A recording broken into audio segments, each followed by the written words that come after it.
Hey, everybody. I'm so pleased this evening to be able to share some time with my friend Amandine. I got to meet her in Quebec during my last trip. I think it was in December last year.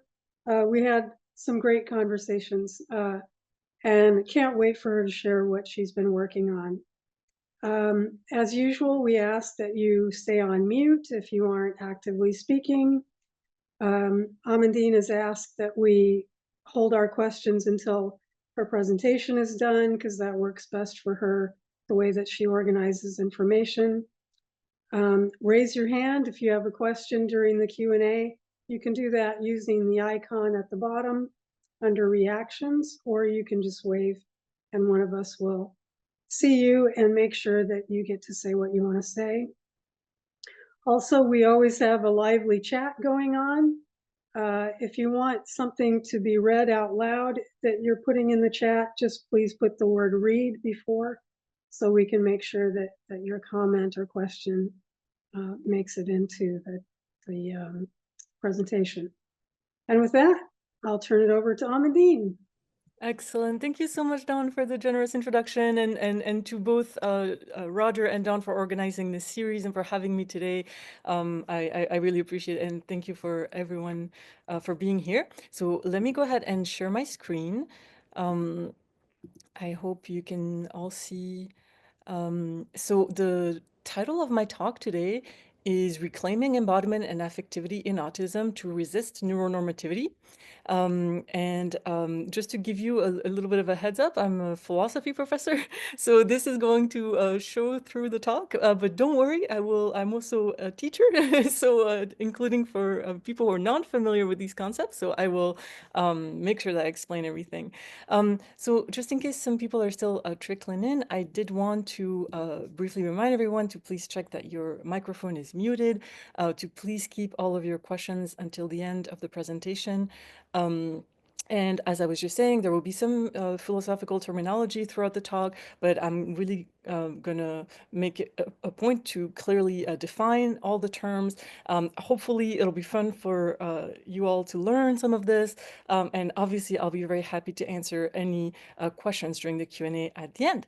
I will also mention briefly that the talk will partly be about a critique of ABA as what I perceive, along with many in the autistics community, to be a misguided technique. I do, however, want to stress that it will not be a critique of individual practitioners who I think are generally often well-meaning, though, as I will show in the presentation, I think sometimes ill-informed about some of the stakes in ABA.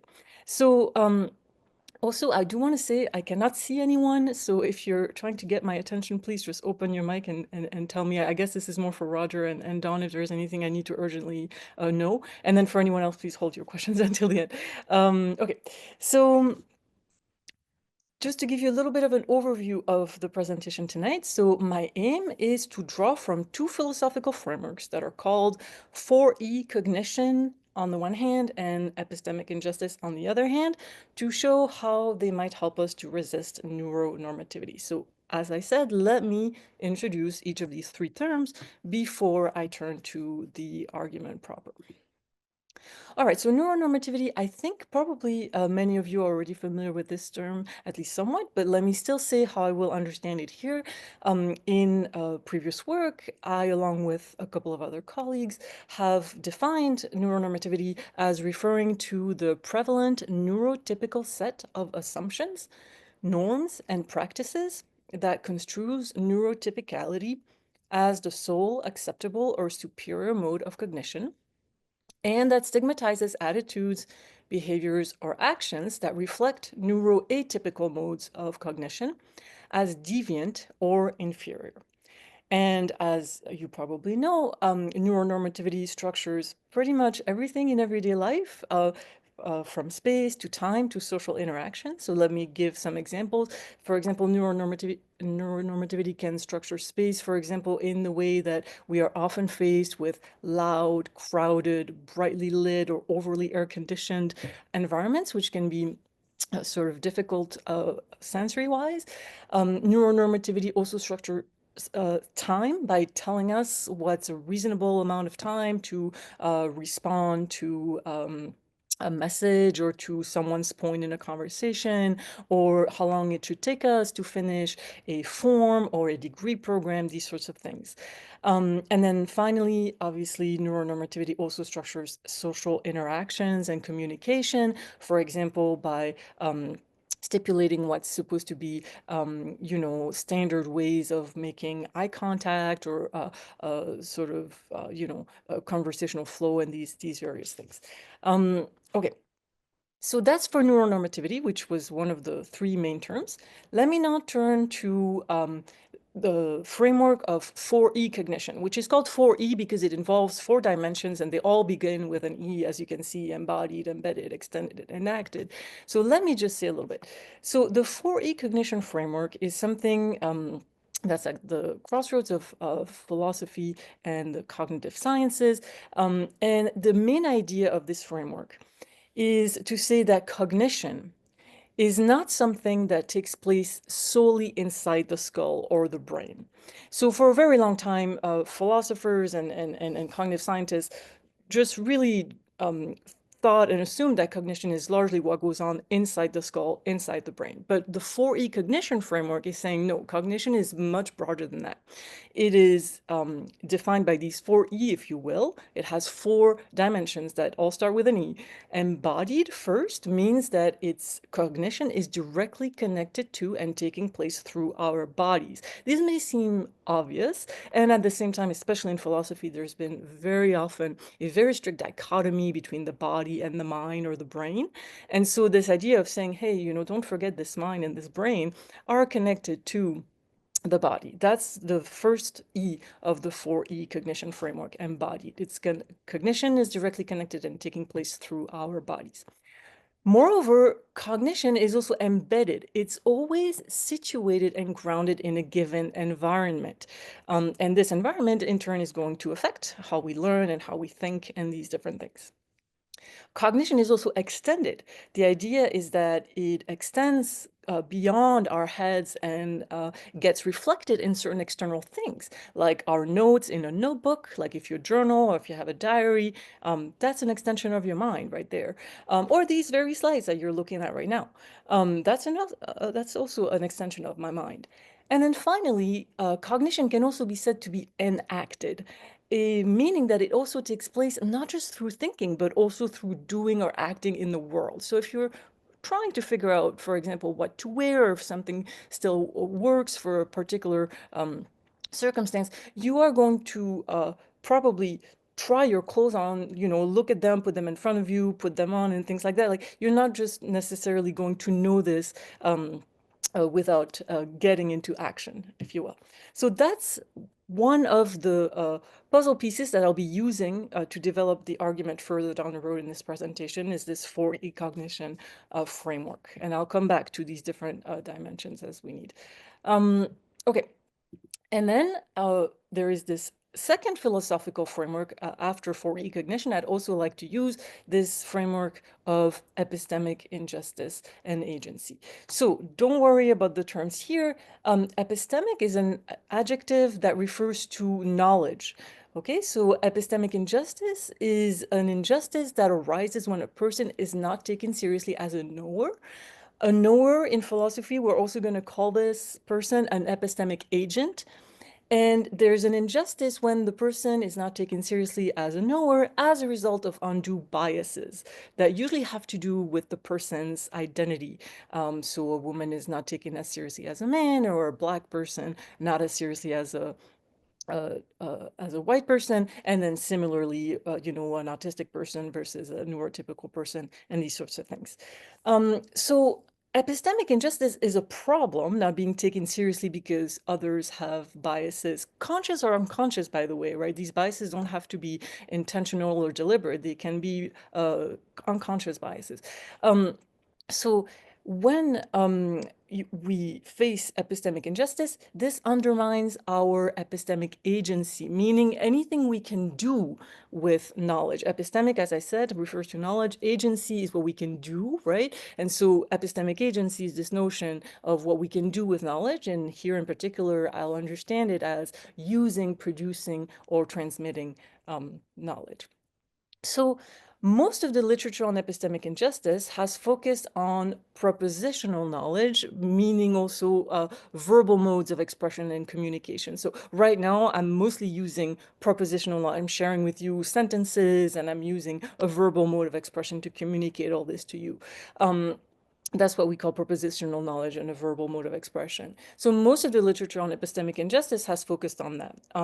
But I think this is what I'm going to do in the rest of the talk, partly anyway, is to suggest what I call a pluralist account of epistemic injustice and agency, meaning that we are going to go beyond propositional or verbal knowledge. So the idea here is that the sphere of knowledge, or the epistemic realm of what we know, is not limited to propositional or verbal knowledge. It also includes experiential knowing, and in particular, these different dimensions that are listed here, and I'm going to go through them one by one on the next slide. But so the idea is to say, look, if we have all these different ways of knowing, then there's also all these different ways that we can use these different forms of knowing, right? So, and that also means that we can be unduly undermined when we use, produce, or transmit these various forms of knowledge. Meaning, if we have multiple forms of knowledge, we can have multiple forms of epistemic agency, multiple ways of using these forms of knowledge, and then also multiple forms of epistemic injustice, which is when we are undermined in the exercise of this use of knowledge. So the idea here is that, again, epistemic injustice and agency also have experiential dimensions in addition to those ones that are propositional or verbal. Okay, so let me say a little bit more about these different kinds of knowledge that I was talking about. So practical knowledge, also sometimes called know-how, refers to specialized or everyday skills that we learn and acquire through practice. That's what we call it, practical knowledge. That can include specialized skills, for example, things like technical, artistic, or athletic skills, but it can also include everyday skills like walking, cycling, or cooking.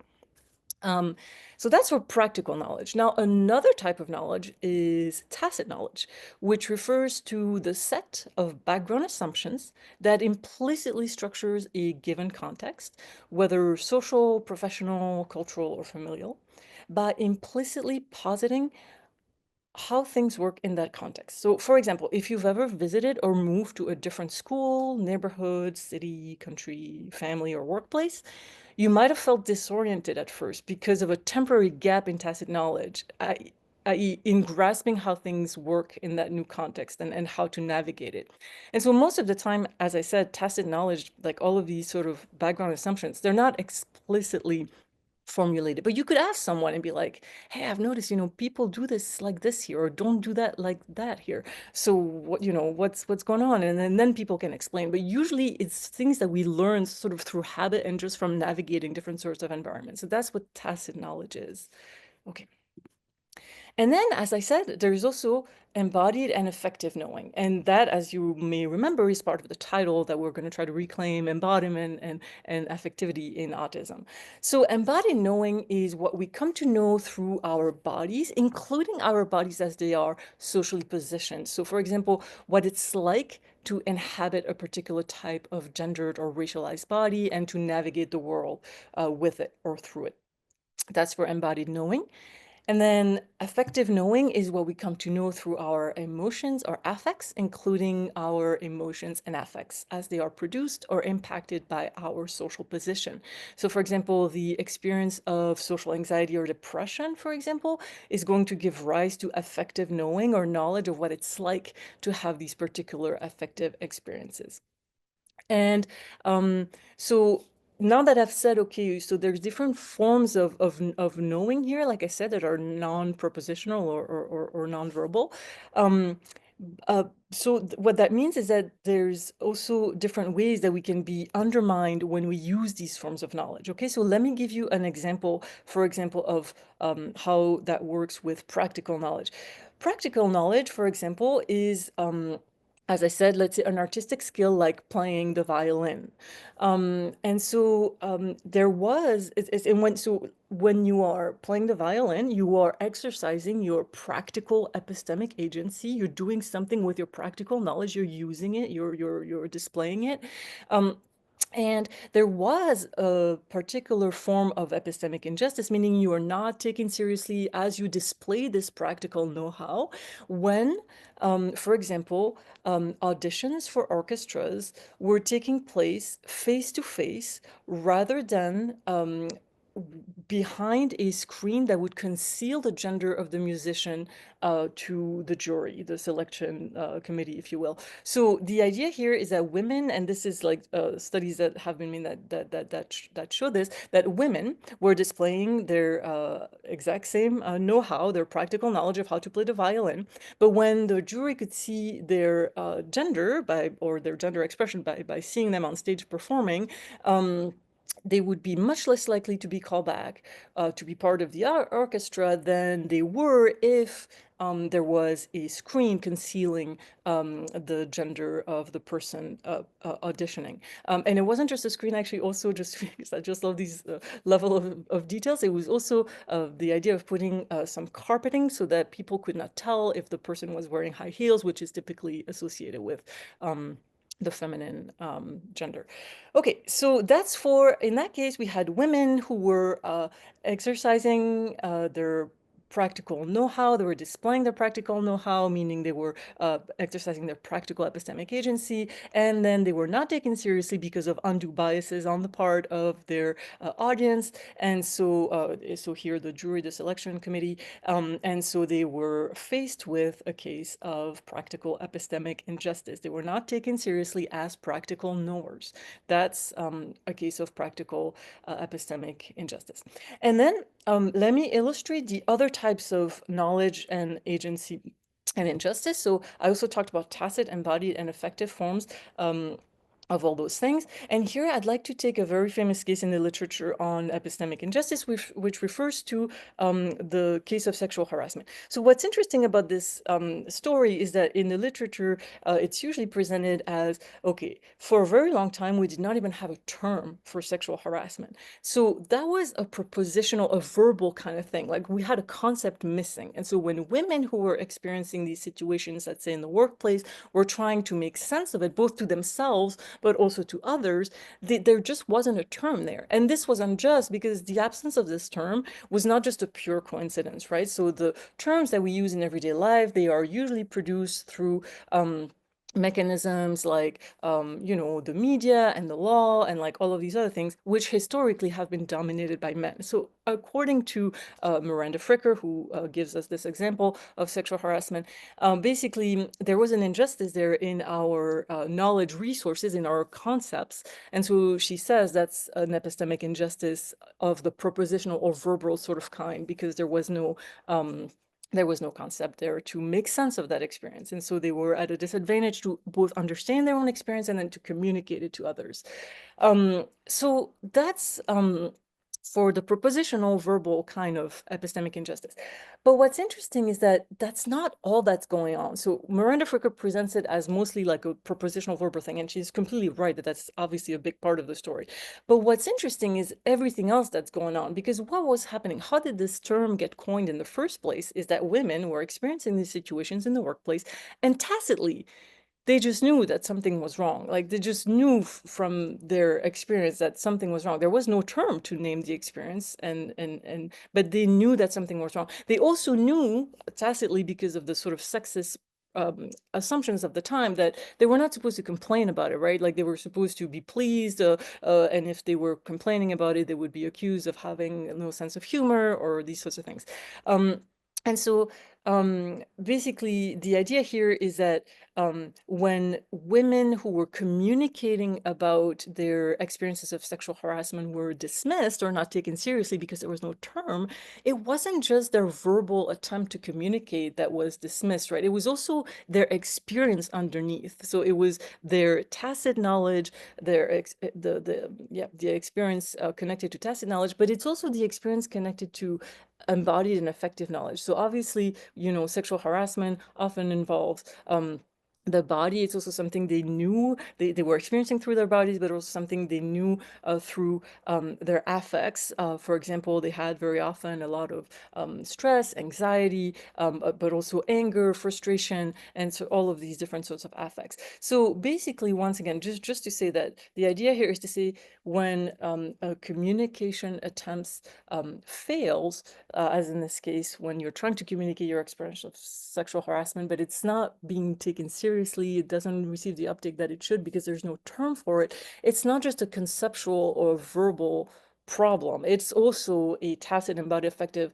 Basically, women are not just dismissed as verbal beings, they're also dismissed as tacit, embodied, and affective beings. And so that's important also to put that on the map and on the radar. So that's meaning that they were basically undermined in their capacities to know in all these different dimensions. So they were facing tacit, embodied, and affective epistemic injustice. Okay.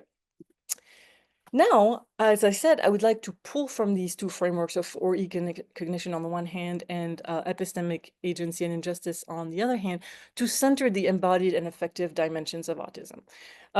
So here I do want to say just a couple things about my positionality that I'll be drawing on my experience as a late diagnosed autistic woman and neurodiversity activist. I'm also going to be using identity first language, as you've probably noticed already. So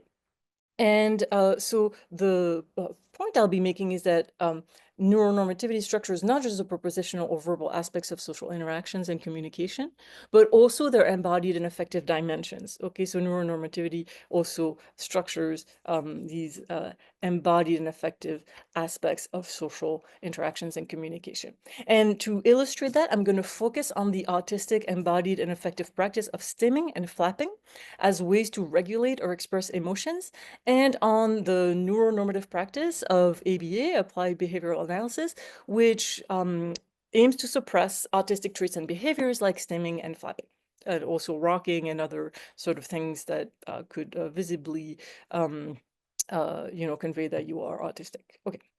So, stemming and flapping, as you may know, are embodied modes of emotional regulation and expression. And in my view, to connect that to what I've just said before, they involve all these different forms of experiential knowing that I was just talking about. So, stemming and flapping involves practical knowing or know-how because it's a sign that one knows how to regulate, at least partly and some of the time, one's emotions.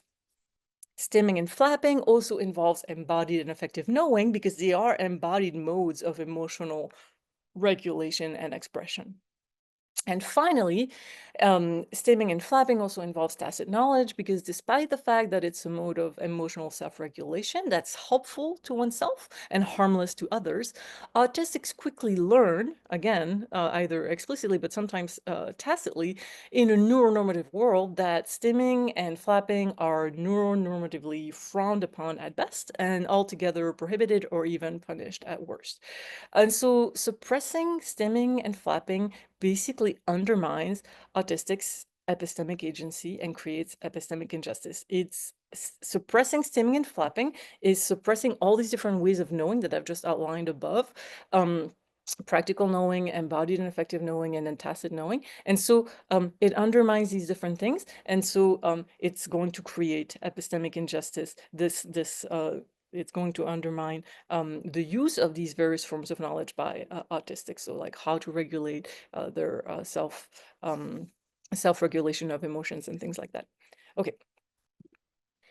Now, I want to point out that basically this system that we may call neuroableism, which is the equivalent for neurocognitive modes of or neurocognitive profiles, the equivalent neuroableism is the equivalent of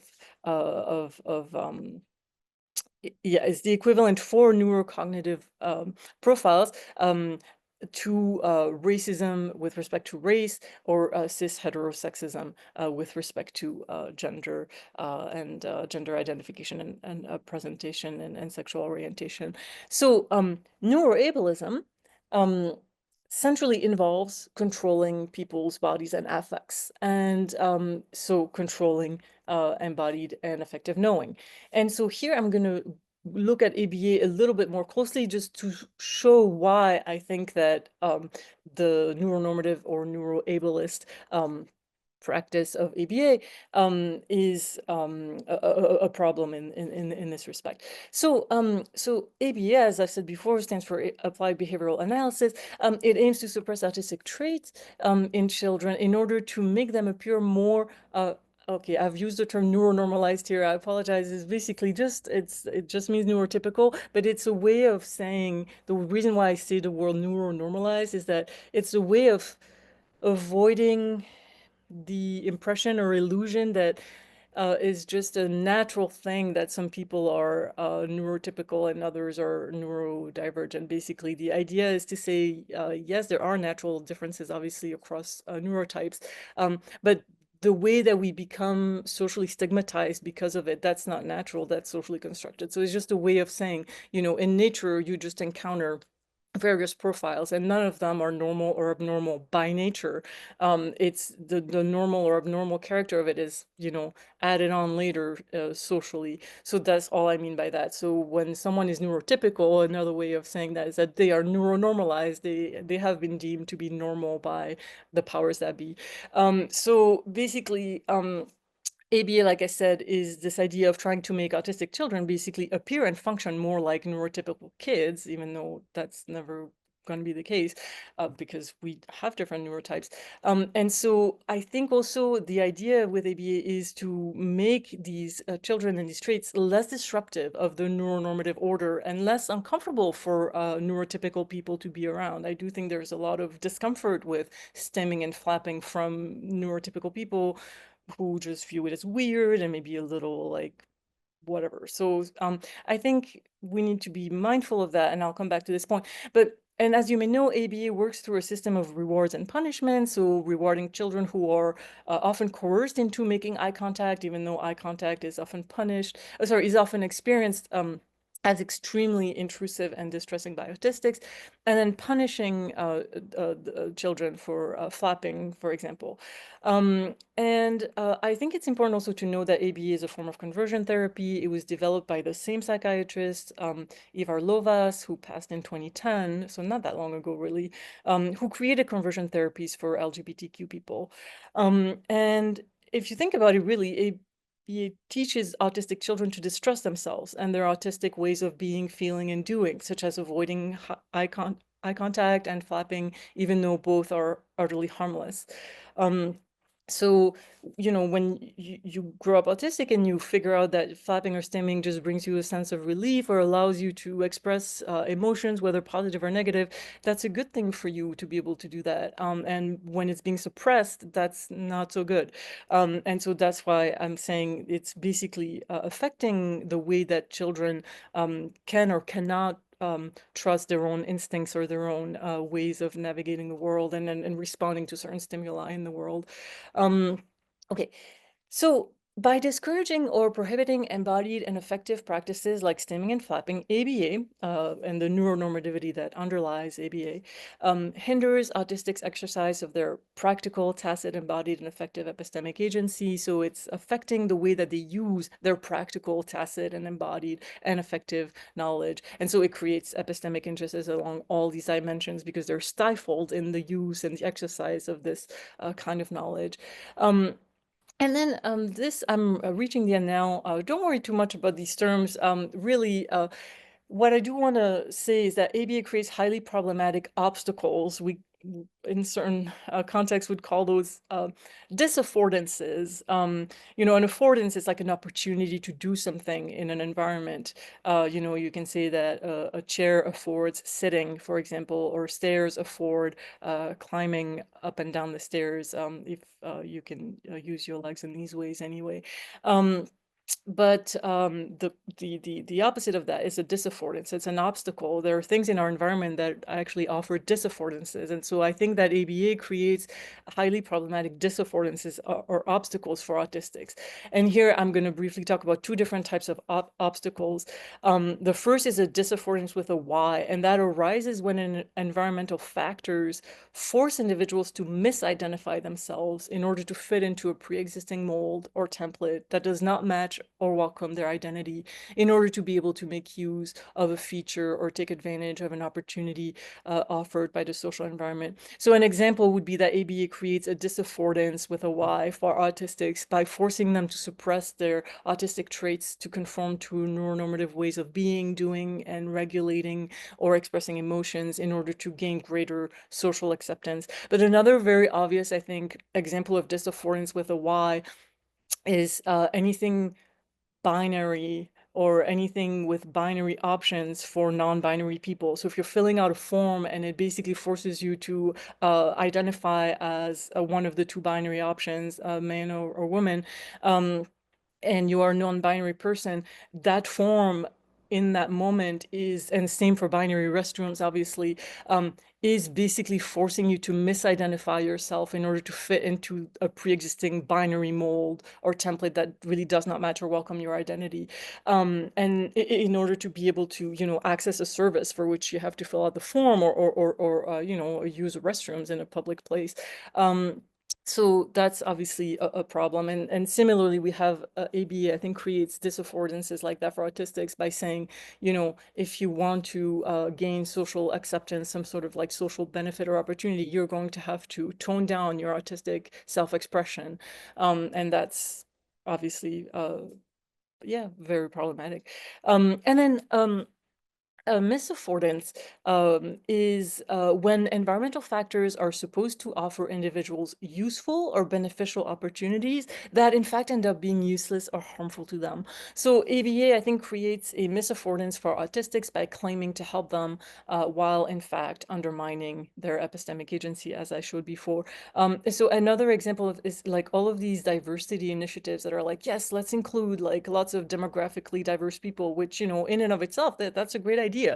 But you can't just stop there. You can't just say, oh, let's be let's say let's be more sensitive to disability, we'll have disabled people, and then hold our meeting in a non-accessible room. I mean, that just doesn't make any sense, right? And that's basically what's happening. That would be a missed affordance there. We have an initiative, a diversity initiative that's like, let's include them, let's say physically disabled people in this case, but then we're not changing anything in our practices to the point that we're meeting in a non-accessible room where literally the person cannot get in, if they're using a wheelchair, for example. And similarly, I've been on a lot of, neurodiversity initiatives that are actually run by and for neurotypical people who are like, great, we have all of these autistics, and now, let's have these meetings in these huge rooms with 50 strangers, like, and like all of these things. It's just like, that's not accessible. Let's have like a hybrid option where people can tune in online and like take care of their sensory and other sort of social needs and everything. Like you can't just be like, let's add people and stir, like it's like a big pot,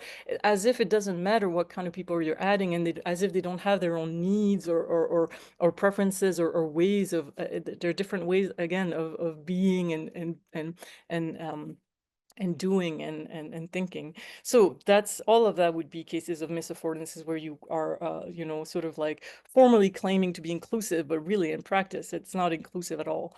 Okay, now let me conclude, and then we'll turn to questions. And then to conclude, basically, I think I'd like to consider possible avenues to foster a more just allocation of affordances and disaffordances. So basically, a more just allocation of opportunities and obstacles in environments.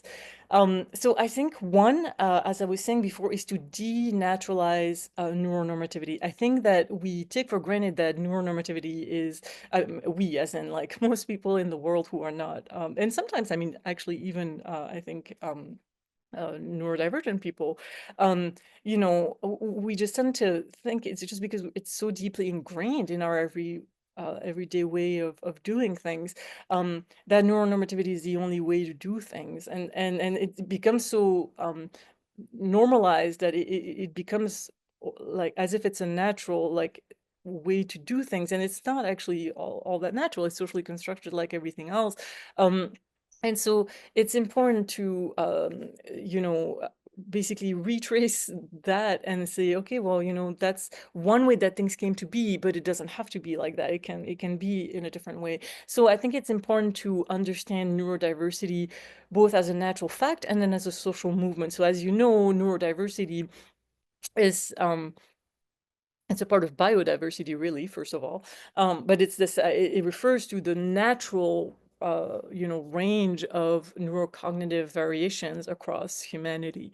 And neurodiversity, by the way, includes, both the profiles that are deemed neurotypical and then those that are deemed neurodivergent.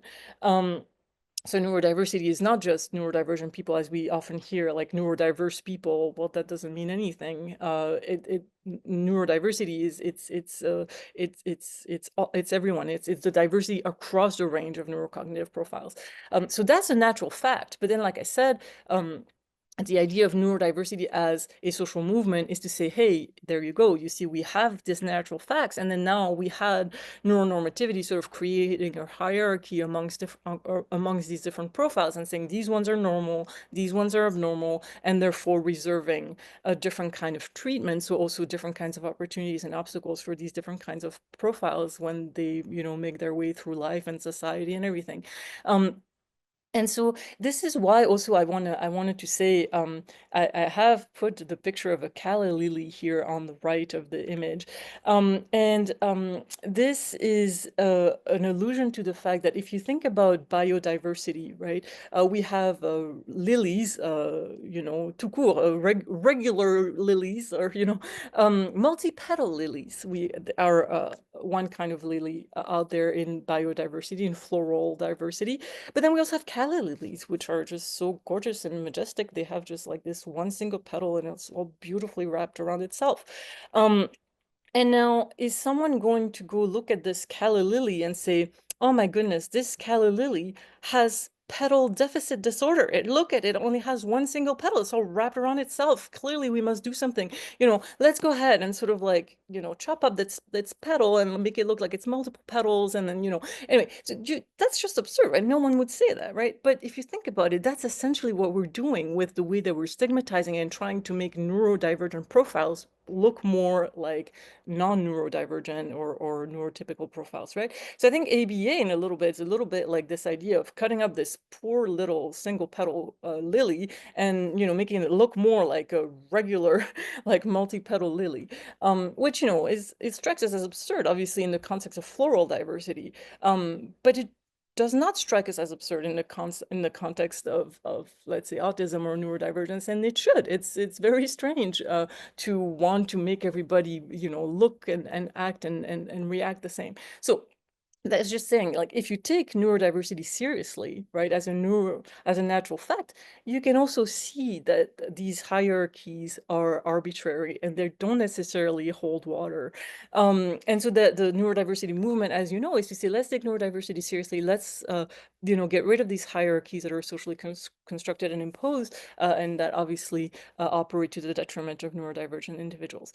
I think it's also important to historicize ABA. I don't think it's always very well known, including amongst practitioners, as far as I understand. That it's basically it's a form of conversion therapy. It has its roots in the same sort of problematic ideologies that certain sexual orientations are problematic, or gender expressions, and likewise that certain neurocognitive expressions or profiles are problematic.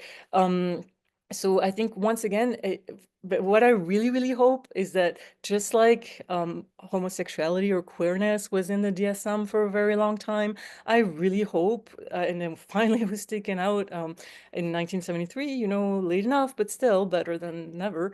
I really hope that someday, like autism and other neurodivergent profiles can be removed from the DSM, at least in the sense of being pathologized, just like homosexuality or queerness was. That's really my hope. And when I see the historical parallels between the two, LGBTQ groups on the one hand and then neurodivergent groups on the other, and the way that they've been pathologized, and how the same treatments, as I was saying, have been a treatments, quote unquote, obviously, applied to them in the form of conversion therapies, both to LGBTQ folks and neurodivergent, or especially autistic folks. I really do hope that historically, history catches up here as well for autism, like it did finally for LGBTQ people. And then obviously you may also be familiar with neuroqueering, this idea of queering neuronormativity, queering practices, ways of being and doing and expressing ourselves as neurodivergent beings. The importance of intersectionality, of course, as well. So not just neurocognitive profiles, but how that intersects with our gender, identity, presentation, expression, our sexual orientation, our race, our class, our all of these different sort of backgrounds. I also think it's important to, again, I think, realize that there's a lot in this whole neuronormativity debate that hangs on this idea of, I think, assigning more comfort to, in neuronormativity, the idea is to assign more comfort to neurotypical people, and then more discomfort for, let's say, autistics in this case. So, we're going to prevent the autistic person from stimming and flapping. That's going to be very uncomfortable for them, but it will make neurotypical people feel very much more comfortable. And so I think we need to shift that and be like, hey, it's okay if for 5 minutes you feel a little uncomfortable because someone is stimming or flapping. And then you'll realize that there's absolutely nothing harmless about it. If anything, it's helpful for the person. I'm harmless to anybody else. And so in those cases, really, I think we need to shift the way that comfort and discomfort get allocated. That's why I'm talking in terms of a comfort or discomfort economy, is just the way that different goods or things like comfort or discomfort get allocated, how they get distributed across the population between neurotypical and neurodivergent people. And then, yeah, finally, as a philosopher, I must, of course, conclude on the idea that this will hopefully contribute to greater epistemic justice by respecting the practical, tacit, embodied, and effective epistemic agency of autistics. And that is all for me for now, and I look forward to your questions if you have any. Thank you. And to say really quick, first of all, pedal, the pedal analogy was beautiful. Oh, good. Oh, I must say, I don't want to, I'm so sorry, because I did a little bit, it is not my own. I am borrowing this from an author called Armstrong, who has this beautiful way of talking about, yes, the way that psychiatry works sometimes. He has this whole like beautiful analogy about like how psychiatrists are roses, and then the rest of the people who walk in are all these, distorted and disordered flowers because they're not roses anyway. So just that's really where I took my inspiration from. I should have put that more clearly on the slide, but thank you. Yeah, thank you so much for sharing that. I know I'm going to use it, so thanks Good, for good. the citation. So just letting everybody know, again, raise your hand if you can, and let's take respectful turns. It's we aren't going to have nearly enough time with Amandine tonight, but we'll try to get to everything. We have a hard stop at an hour and a half these days for poor old Roger and me. That sounds good. And I do want to say I'm also happy to drop my email address in the chat if people want to get in touch and ask more questions. I also saw that someone was asking for the slides, and I know that they're posted on YouTube, I think, at some point. But if you would like for me to send you the slides, I'm also happy to share those. So anyway, just to mention that up front. But I will stop now and take questions. Yeah, great. So yeah, I think that's all I have to say. Yeah, so go for it, people. Autistic voices first, and always pro-autistic here. So jump on in. Great. I think you had her hand up first. Yes. And just a reminder. If you're not talking, please mute your microphone. Yeah, so I was just gonna say, for one thing, hi, I really liked what you were saying, and Emmendine, and I'm in. You probably know where that is. Was wondering what part of Montreal you were in, and which university you teach at. I'm at the University of Quebec at Montreal. Oh, okay. Downtown in Montreal, yes. Thank you. Okay, it would be fascinating to actually meet you in person. Absolutely. Please reach out, and I'd be happy to do that. Thanks. I was also going to say, you know, you mentioned about the flowers and about removing it from the DSM. Well, one of the problems I find, we have Montreal Autism House, which is really good, but we have not really moved past the medical model because we still have organizations like the West Island Association for the Intellectually Handicapped, which is a terrible name, and it's not very neuroaffirming. It has no neurodivergent people on its board of directors. It's all run by parents and caregivers. So that's been a big problem here. So it's great to hear from other autistic people in Montreal who are take a neuroaffirming approach. Thank you. Thank you. And I don't think it's just in the and beyond. I think a lot of neuronormative terminology is still out there, and that's another thing is that in this presentation I focused more on like nonverbal and things, but the you know the verbal aspect of things is also very important in the sense of like the words that we use, like, as you were just pointing out. That's a huge question in epistemic injustice, because what happens is when we use words like disorders or deficits or deficient and all these things, and if you look up autism, that's how it is. It's like we're broken, we're deficient, we're full of deficits, and you know it's pretty bad. And so I think when you do that, you're creating interpretive resources about certain people. So how should we interpret autism as a set of evidently deficits, deficiencies, all these things? That's really terrible.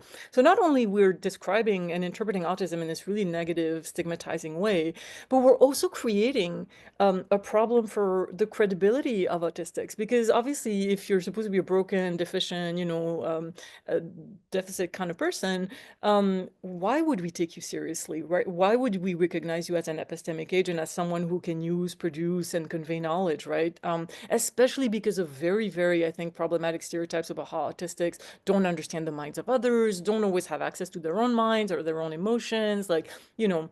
And granted, there may be differences in the way that we perceive and understand emotions, you know, but that to say that therefore we should not be taken seriously because we have a different sort of way of processing or understanding emotions is I think very problematic. So anyway, just to basically emphasize it and piggyback on the point that you were making about terminology, I think that's hugely important for how we describe and understand people and their realities, and then how much credibility we give them as the authors of their own narratives and having valid perspectives that they can share. So thank you, and please do feel free to. Well, one of the biggest problems I noticed, I'll just say one more thing. One of the biggest problems I noticed was a recent police bulletin about a missing Inuk woman who was 21 years old, and she was neurodivergent, and she was described as being mentally 7. And they said the missing mental 7-year-old. I'm thinking, for goodness sakes, she's 21. And they put her full name. What do you think is going to happen when anybody Googles her name? What about somebody? What if she's looking for work or looking to apply for university or dating somebody, or you know, she's 21, and then they Google her name and they think, oh, she's mentally 7, and they dismiss her. She's an Inuk woman, so thankfully she was found, but she's alive physically, but they kind of destroyed her by putting this online about her, describing her as being mentally 7. It was horrible. I talked to the SPVM about this, and they just tried to justify it up and down and describing autism as a disease, and that it's the English-French barrier. I think that's the issue. Yeah, that too. You know, your point also makes me think like the idea of police intervention and sometimes police violence that is one thing I do want to say. Like, I do not want to romanticize this idea that, oh, you know, let's all like happily unmask and all flap and stim freely. Like, you know, because we know that if certain groups do this in public, especially trans people, Black people, they are already most of the time, if they are perceived as Black or trans, they might already be subjected to more suspicions and hostility from the general public, but also from law enforcement. And so I do not want to romanticize and go and be like, you know, just I'm obviously, as you can see, I'm a white woman, and in that sense I'm extremely privileged. And so it's one thing for me to stab freely, to you know, it's to flap or stim or something freely if I feel comfortable enough, obviously in the comfort of my own home, but maybe sometimes in public as well. But it's very different for people who have precisely different modes of embodiment. So it's not to say that they shouldn't be able to, everybody should be able to, but what I mean is we live in an unjust world where we are not there yet. And so the levels of threat for different people who belong to different social groups are different. And I think that's very important, once again, to take intersectionality into account. Yes, we all want to stim and flap, just like, you know, Nick Walker says, and that would be wonderful. But in the unjust meantime, you know, while things are not perfect yet, we also need to be mindful and careful about these very real, like, threats and obstacles that certain groups face, and not needlessly exposing them to police violence, for example. If because we hear that a lot, that, you know, like if you're sort of moving your fingers or your limbs in certain ways, like it might be perceived as dangerous or violent, and so as warranting intervention. Anyway, I'll stop here and maybe we can take another question. Do you want to go next? Yeah, sure. I was actually not gonna bring up this part of it, but since you just said that, I keep kind of like getting into like conflict with people about how like being able to mask can be just like a tool, like not something that like you value. And I've always compared it with code switching, and I've heard actually the same arguments for code switching. But like the fact is that like, if you can't mask or code switch like various times, you are going to be shut out of various things. Like you are going to not be able to avoid that interaction with the cop that he like doesn't. You know what I mean? Like, but what I really wanted to ask you about, is like I see this like huge disconnect between like how I actually see ABA being practiced and taught today, Okay. and like how we're talking about it. Okay. And I feel like a lot of it's just like makes me really uncomfortable because I feel like it's very much like we're talking about two very different things here. Okay. And it's just kind of anyway, but 'cause, like I know, especially like in regard to people that start talking and then stop, and then are in ABA for like a short period of time. Like I feel that's like just a totally different thing than but like and anyways, I just like 'cause I used to be a sped teacher. I've taken the classes that like are partially with ABA people take. And like we talk about like not doing like eye contact goals, like not doing stim goals, like Okay. so like Yep. kind of, you know what I mean? Like I just see this like totally different Yep. thing being talked about in practice. No. Thanks, for sure, for sure. No, thank you.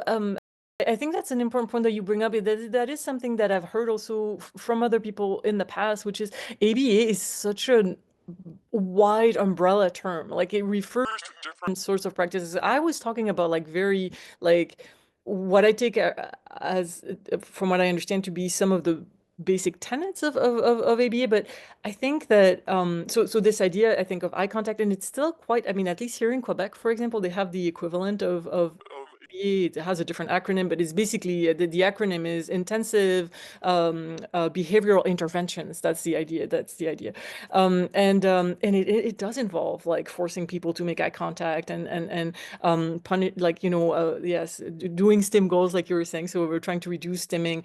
Also, you know, sort of like autistic. Sometimes I'm certainly like that. I like things to be neat. I want, you know, my notebook to be straight on my lap or on my desk. Is the same way that like you have a painting on the wall and it's like not straight, it's tilted, it's just gonna drive you nuts, you know. You just want to fix that. And so I have the same thing with like my things. It's like, and actually funny enough, that is another potential version of the extended mind. Is so these are my things and I don't want people to mess with them because it's like they're messing with my mind. Like it's like literally intrusive, as if it's like inside my head. Anyway, I'm going to close this parenthesis, but I just want to go back to your point. You say, I think, you know, if it's about sort of like, you know, how to like helping people navigate a non-ideal world where things are neuronormative and things like that, like I think we can, maybe there's like some value in that, like, you know, or but I do think that it's important once again to realize that there are reasons why autistics avoid eye contact is because of many of us experience that as being very intrusive. I can't do eye contact. Right, exactly. So And then, you know, same things for stimming or flapping. It's sort of, you know, as there was one famous autistic self-advocate said, you know, like everybody's like pointing at stimming and flapping, but no one's asking why are we all doing this? Like, you know, and it's important. There is a reason for that, right? And so I think that's in that sense that I want to say, let's be careful about like preventing things just because they look weird or they're unusual or whatever. You know, like I have one of my autistic students often says, oh, I'm not looking at you, but guess what? I can hear you just as well because I'm not listening to you with my eyes. I'm listening to you with my ears. And if I'm not looking straight at you, that doesn't mean I'm not listening. If anything, because I don't have the noise and the distraction of eye contact. I'm actually focusing better, even if it actually looks like I'm looking away from you, but really my it's like right there, plugged into your, your speech stream. So, but I do thank you and take your point seriously about let's be careful about what we call ABA. I think, and this goes back, there was a comment in the chat about, let me see. I hope I'm pronouncing this right, was saying, if it's okay, maybe I can just read it. If we remove autism from DSM, etc., how do people get insurance coverage or legitimize their need for supports like therapy, psychiatry, occupational speech therapy, and all that? And so the reason I'm connecting the 2 points here is that I think also a lot of what gets called ABA is called ABA, not necessarily because it's like faithful to, Eva, like sort of, I think highly problematic conceptions of autism and autistic people and how to treat them. But but but but also it gets called that because that's what's covered by insurance companies. And I think therein lies kind of like the thing is like what's being called ABA now is not actually ABA. That's right. At all. Exactly. No, exactly. So that's exactly goes directly to your point. And so I want to answer like the end of your question, like by saying that, like, yes, I think we need to be careful what we call ABA, and maybe not all types of ABA are actually ABA, or at least not as like problematic for autism. And then to answer this question, which I think is a very important question, once again, I think, yes, it's true. There is a bit always, right, in philosophical discourse or analysis, there's always like, ideally, this is how things should be. And then, well, in the unjust meantime, we are in this non-ideal world. And so we are going to have to navigate certain contradictions, right? So, yeah, in an ideal world, if everything was well, like, we would have universal healthcare, we would have all these things would be publicly funded and subsidized. It would not be such a burden on families, and so it would be okay. Or maybe also we would have like a universal basic income for everyone, regardless of employment or capabilities. And so, in that sense, some of these.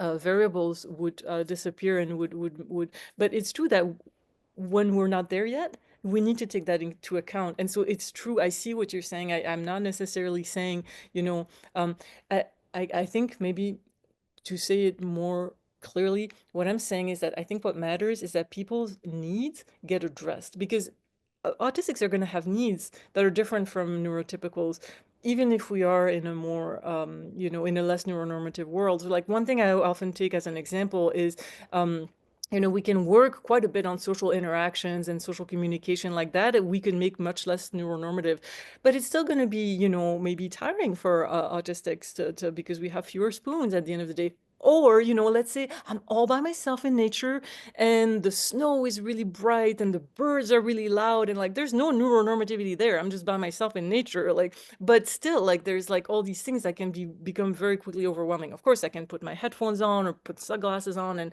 try to, appease like the senses in that way.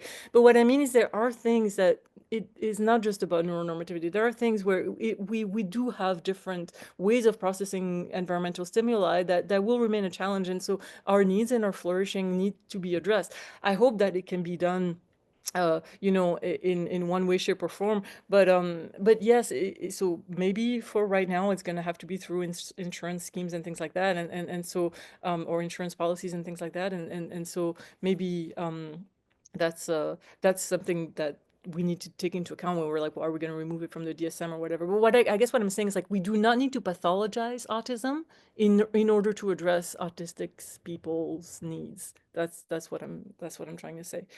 Okay. Oh, sorry, I'm talking too much. I just get excited, it's like my special interest. Great, thank you so much. Do you want to say something?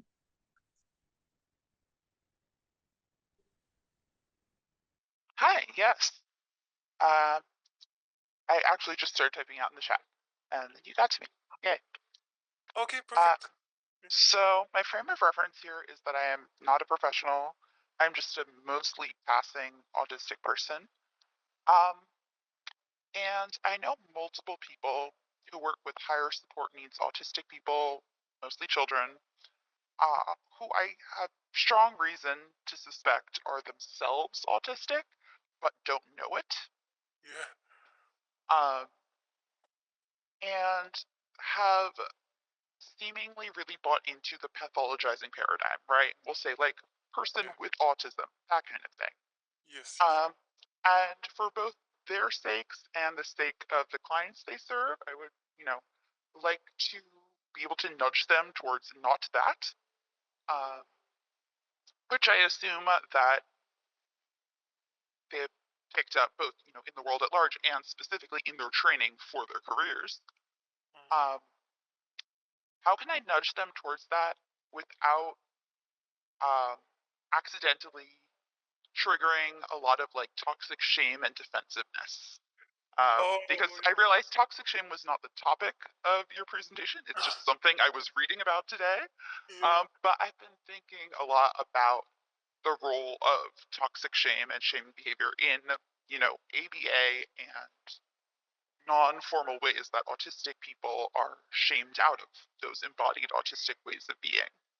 And I'm sort of seeing that as a pattern, right? Of the like person who's like, I'm vibing with you a little too much for you to be a neurotypical person, and yet you have fully embodied, like, fully internalized these ideas, and that feels probably more problematic to work with than, in some ways, than just a neurotypical person. Yes, yes. Thank you so much for your question. A lot of what you're saying really resonates. There's things I've been thinking about myself. I think so. I think there's two different aspects to your question. I think so. One of them is this idea of shame and internalized shame, and I think that's just true. I think a lot of both undiagnosed and diagnosed autistics might have a lot of shame from just having internalized neuronormativity and having been socially conditioned to learn that certain things are supposedly not okay and things like that. So yes, and I think you're right. It is toxic shame because it doesn't really serve a valid social purpose. Like shame can sometimes be socially a good thing, right? Like if people really do really bad, ethically really bad things, like corruption or whatever, it's good that they would feel shame. But in this case, there's no reason to feel shame because you're flapping or because it takes you like a little longer to process certain things or you do things differently because of your executive way of functioning. And anyway, so that's one thing. And then I think there was another aspect to your question, which was basically how kind of do I broach the topic with people who to me seem clearly autistic, but maybe very defensive about it precisely because of the sort of toxic shame and stigmatization of autism in general. And that's a question I've been wrestling with because myself, I was diagnosed in my late 30s. I'm in my early 40s now. It's been a few years. But I remember when I was first diagnosed, I thought, man, how is it possible? I never knew this. Like, and I was like, it would have been nice maybe for someone to tell me, hey, Almondine, like you may not know very much about autism, or maybe, all you know is like these really bad stereotypes and, that are not really representative or accurate. And hey, what about this kind of thing or that kind of thing that are typically taken to be autistic trait? Does that resonate with you and your experience? Like just, it may not, but just something for you to think about, like, and I think, I don't know, that would have been helpful for me, but it's very interesting because I've found that like views really differ. There's some autistics I've had conversations with say, no, you should never tell someone this, and others are much more like, no, I actually, that's how I found out is because people reached out to me and said, hey, I just got my diagnosis. Do you think maybe you're autistic too? And I mean, I think it's probably in the way you present it. And you could say, like, yeah, basically that, I mean, at least in my case, I really did not know a lot about autism. And so I think I would, and it's not even that I would have taken offense. I would have just been like, huh, really? Wait, what? Well, I didn't think that would be a label that would apply to me, but mostly because I didn't really know anything about it. And then and that's actually how I actually started, how to say, having my suspicions that I thought I suspect that I might be autistic is because I started reading about first-person experiences of autistic women, and I was like, oh wow, this like is nothing like what the DSM sounds like. And also, if that's what autism is, then I might be autistic because that sounds exactly like my experience. I do think that once again, like having sort of first-person perspectives. So Anyway, I'm sorry. I don't think there's an easy answer to your question. I also think it's going to depend on who the people are. But one thing that you're saying also that's very, very interesting, and I think resonates for a lot of autistics in adulthood, is what you were saying about like I click with you a little too much for it to just be like this random like chance. Like there's actually something kind of specific to the way that our neurotypes click, basically, and maybe we are both neurodivergent. And I think that's one thing that definitely has been the case for me, and many other late diagnosed autistics realize that they've either, partnered or converged with groups of friends and colleagues and whoever other people around them, sometimes family members, obviously, who are also neurodivergent. And so it's kind of a funny chain like that. But yeah, I'm sorry. That's just thinking out loud with you rather than directly addressing your question, but that's just my thoughts, and I don't think it's an easy one size fits all answer. But thank you. Great, thank you. Would you like to say something? Yes, I would. So I was really, really intrigued by your title and like the topic. Loved the presentation. Taking a look at this from a clinical lens, the restoring like affectivity and embodiment in like a psychotherapeutic context. I have some things I'm doing, in some ways I'm trying to do that, but I'm feeling a little like, I don't know, out on the leading edge in the woods on my own, and wondering if you're familiar with any people who are sort of thinking in similar ways to you about neuronormativity, about affectivity, about embodiment, from potentially like a clinical perspective. Actually, I'm afraid that I don't have any like suggestions or thoughts. No names immediately come to mind. I'm sure they must be out there though. And I have to say that's one thing is I'm much less connected to the clinical sphere, or not many of my colleagues are in the clinical sphere. But I could maybe try to investigate. But right there, I don't have anything really to suggest. I'm sorry. It's okay. Like I can keep sort of exploring this space on and what I can find. It's just it's an interesting area to be in. Thank you. For sure. Thank you. I should add that we have had neurodivergent clinicians speak in this group. So some of those videos are on our YouTube channel, but some of them are in the processing queue, so they will become available. But it definitely is a growing a community. So appreciate your asking that question. Mm-mm. Do you want to say something? Yeah. So I recently figured out that I was autistic, probably about a year ago. I'm 30. I'll be 35 in June. I was a teacher for 6 years. I have a master's in teaching secondary math, and teaching burnt me out severely, and I ended up having to leave. And I've been stocking shelves at a grocery store for 4 years. So that's where I'm at right now. But once I figured out I was autistic, it's been really eye-opening, and like I've been able to kind of, accommodate myself, and I feel like I'm kind of ready to get back into figuring out what I want to do with my life, and I feel very much led to doing something in the field of autism. And I just wondered if you had any like suggestions or like I don't know, like I when I read like what you do and like your title and stuff, I was like, I didn't know that was a thing. Like if when you look online, it's like ABA is like all you see. Like, when you look into like what can I do, it that's all you see, and it's like really hard to find like what's out there and what there is that you can do within the field, because I'm interested in research. I'm interested in, I obviously worked with children, so I love children. There's so many different aspects of the field of autism that I would be interested in. I just have no clue like what's out there or even how to figure it out. Yeah. No, that's a fair question. Thank you so much for sharing. I think, yes, I think autistic burnout is a very common thing as well. Like, just feeling overwhelmed from just, the sheer pressure that we have from neuronormativity in everyday life. And I think that's actually how a lot of people find out also is, but because they go through a burnout and then they realize, oh, well, okay, that there's, it's not just like work pressures, it's also like neuronormativity. And so, yeah, so thank you for sharing. And I think, I mean, to your question, there's so many different options. And I think so obviously, in my field, in philosophy, there's some discussions about that. There's also a field called philosophy of psychiatry, which is also, partly what I'm connected with and sort of alluding to here.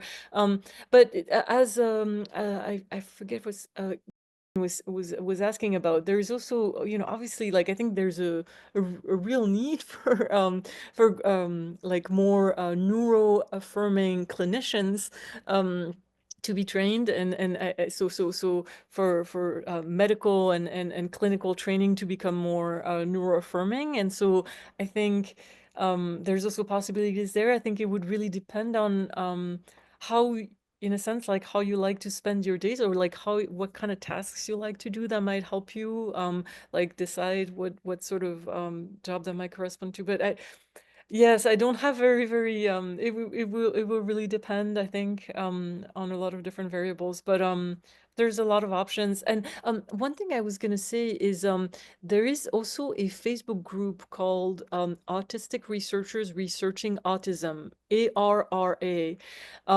where maybe you could also connect and ask the question there.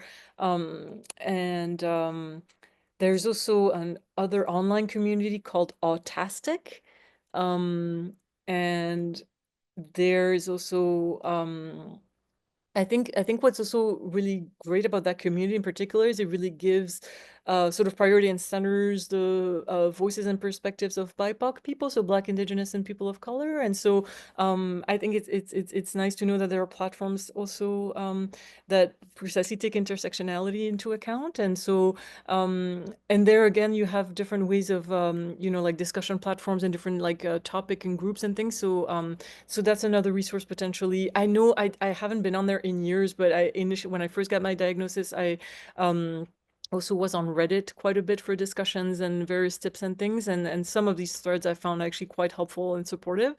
So these are just a few of the options. But I'm glad you were able to get a greater level of self-understanding and self-acceptance. I think that's what's so important.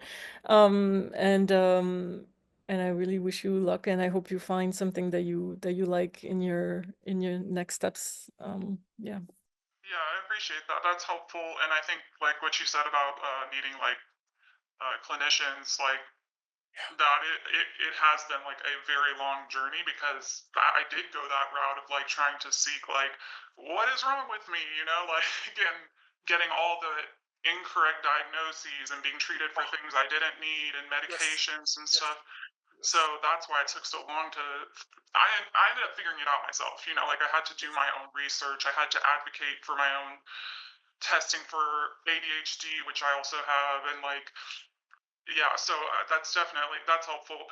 Just a quick question though: is your background philosophy? Yes, all of my background is in philosophy, although you should know that like not everyone who works on the stuff that I do is a philosopher by training. Like there's a lot of other people who have different backgrounds, some in sociology and psychiatry, psychology.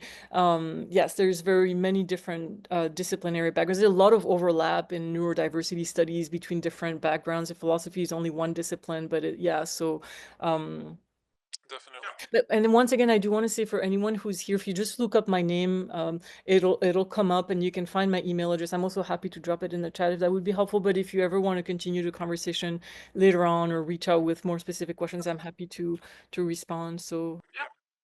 Thank you. for sure. Great, thanks. I believe has her hand up. Did you want to say something?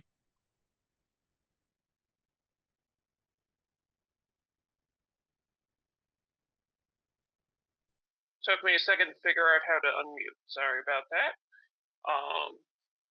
So yeah, I wanted to. Well, first I wanted to talk to point, but it's become more relevant, I think, for me to kind of maybe offer myself as a resource, because I am a late diagnosed autistic mental health counselor, and I do therapy. My therapy specialty is late diagnosed autistic adults. And I have, a small group of friends who are also, counselors who are themselves autistic. And it's something where, it can be a very unique perspective that I think is very helpful. So I want to put my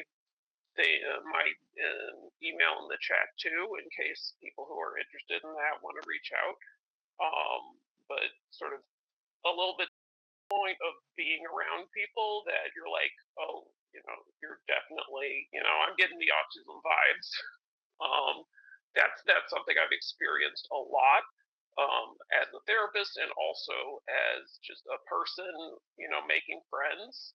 I, jokingly warn people, like, if you know me and we get to be close friends, it's going to be about 4 months until you start thinking you have autism. So start preparing now.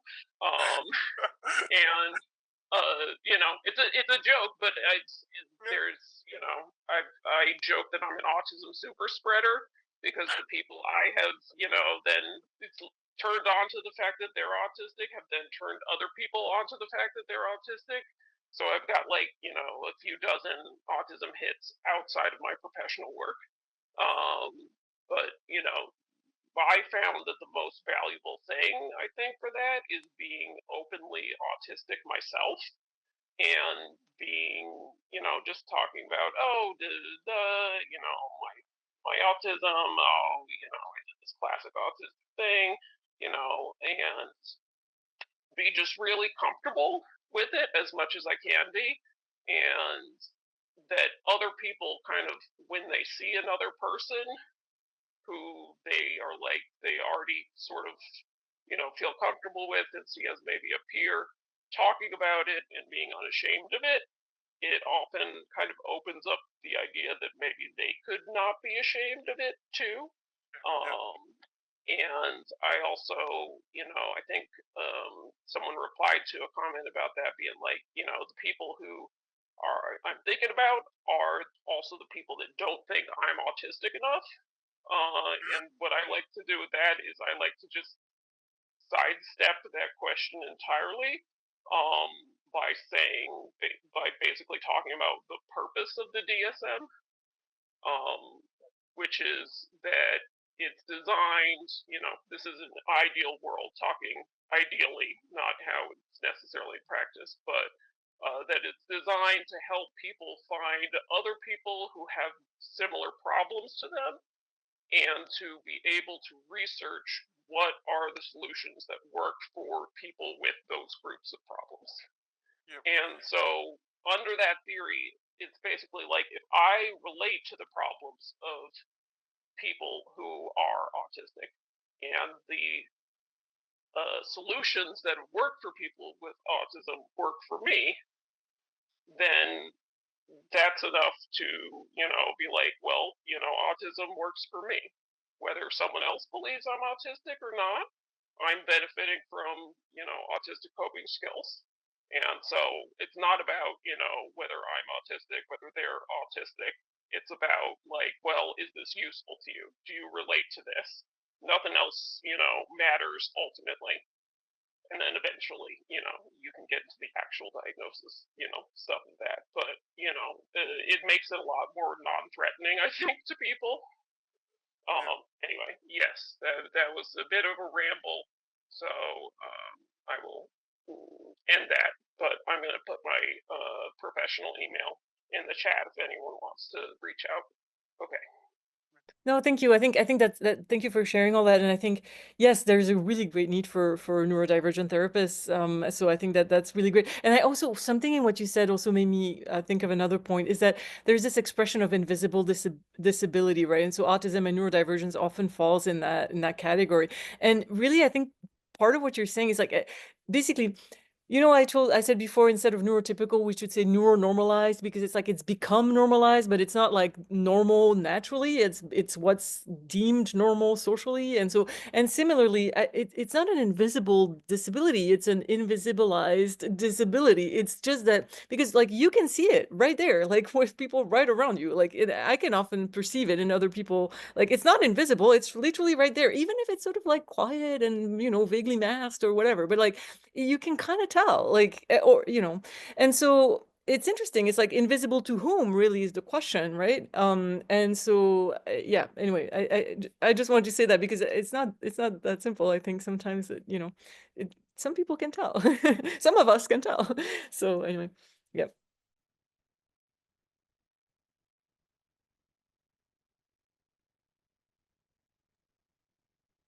Great. Does anyone else have a question? You can either just kind of wave in front of the screen, or you can even drop a message in the chat with the word read in front of it, and we can read it out loud if you prefer that.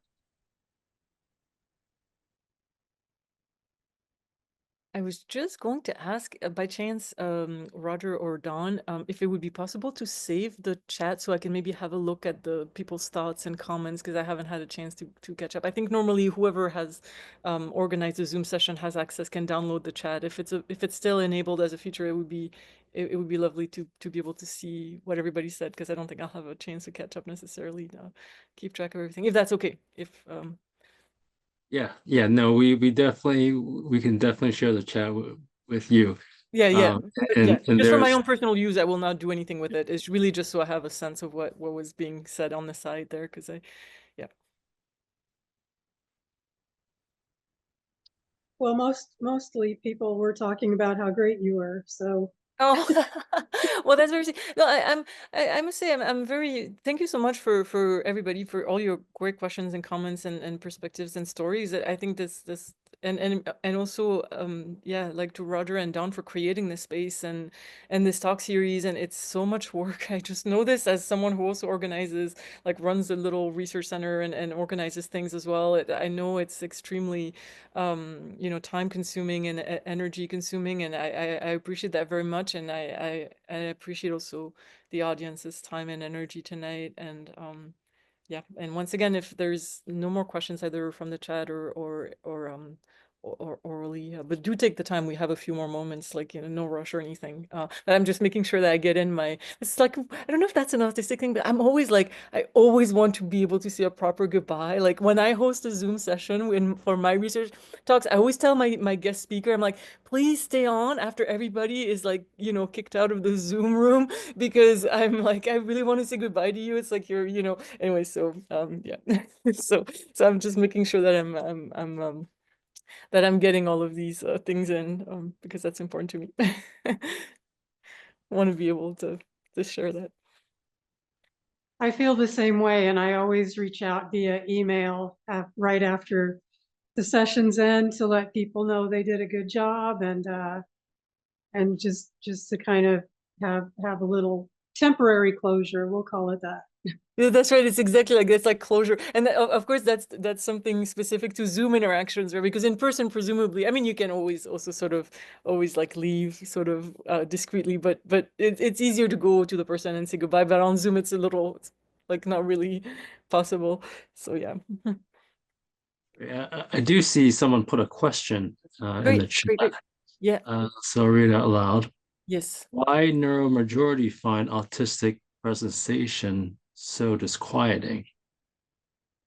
Is that the question? Yes, it's a good question. I think it's one type of normativity, right? So there's heteronormativity, neuronormativity, like, you know, there's, you know, we could say white normativity and all of these things, right? Because in fact, it's really interesting, because today I came across a paper where someone was saying in neuronormativity, there's a lot of whiteness built into neuronormativity, right? Because in other cultures and other parts of the world, it's much more acceptable to be louder, to be to express yourself more, you know, with hand gestures, and to maybe convey your emotions in a bit more of a direct way and things like that. So I think neuronormativity also, at least in the way that it operates in the West, is also very much a white, laden or loaded notion.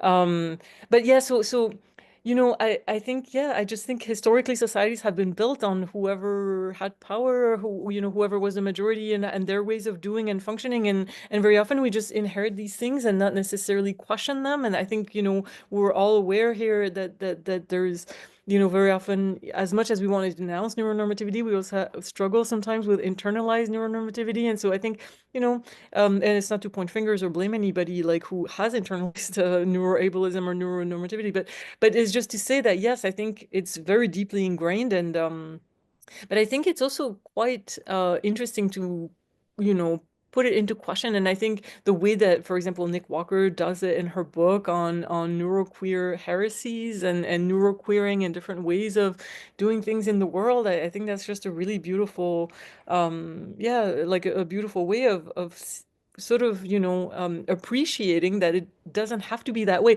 And what I love about what she says too is that, it's a little bit like other things about accessibility. A lot of people say, okay, well, we want ramps for wheelchairs, but it's also very convenient for delivery people and, people who are pushing strollers and like all of these things. Like, I don't think that should be the only reason why we have ramps, is because it's also convenient for everyone else. Like, even if it was just helpful for wheelchair users, we should still have ramps. But what I mean is that, like, very often the things that make things more accessible for a certain group actually end up making things more accessible for a lot of other groups. And I think there's a lot of people who appreciate, like dimmer, quieter environments, who may not necessarily be neurodivergent, but maybe like they just have like the sensory thing or like whatever. And so it's just to say that I think what I like about Nick Walker's, there's somewhere towards the end of her book where she says, like, there is, this idea that yes, for neurodivergent people, it'll be a way of sort of like recovering your ways of being, but like so-called neurotypical people don't need to be afraid. Like they're just like, people who will also unzip their like normal person suits, and then they will like also find some sort of like freedom and happiness. I forget exactly how she puts it. I'm sorry, I'm not doing justice to her wording here, but like that's the idea. Is it's sort of like neuroqueering is not just good for neurodivergent people. It's also good for everyone, more generally speaking. Like we don't need to be, maybe to put a bit bluntly, it's like we don't need to be so uptight about everything all the time. Like we can also just all relax and appreciate a little bit more of like different ways of being, basically. Sorry, I see that Dawn, you have your hand up, so I don't want to prevent you from asking a question. Oh, that's okay. Someone in the chat mentioned uncanny valley, which is such a great term. And we just on Facebook we put a citation for some of the work that determined that neuronormative people pick us out in microseconds. Yes. It's just something about our presence, our energy, the way we look, Yes. the Yes. uncanny valley. And I think it's Oh, interesting. some of this try. Like I've always said, I'll bounce up to a checkout counter smiling and warm. And I mean, it just does not matter. Like Oh my gosh. they know the minute they see me. And a lot of us experience that. That's But amazing. Yeah. yeah, so if you want to comment about that as the last comment, since Yes. we're coming to the shut off time, that'd be great. See, this is why I need to have the transcript of the chat, because I did not see this coming. It's so fabulous. I didn't even know there was a name for it. But I mean, seriously, what you just described is my whole life. I've been like, I'm doing the exact same thing the person in front of me is doing. They're striking up a conversation, having a grand old time, and there I show up, and they're like, "Here's your coffee." I'm like, "Oh, okay, sure, okay," but like I feel a little bit like bummed, because I thought I put on my best like neurotypical impression, and then was hoping to have a little casual chat with whoever serving me coffee. But anyway, yeah. So it's very interesting, and I think that very much resonates.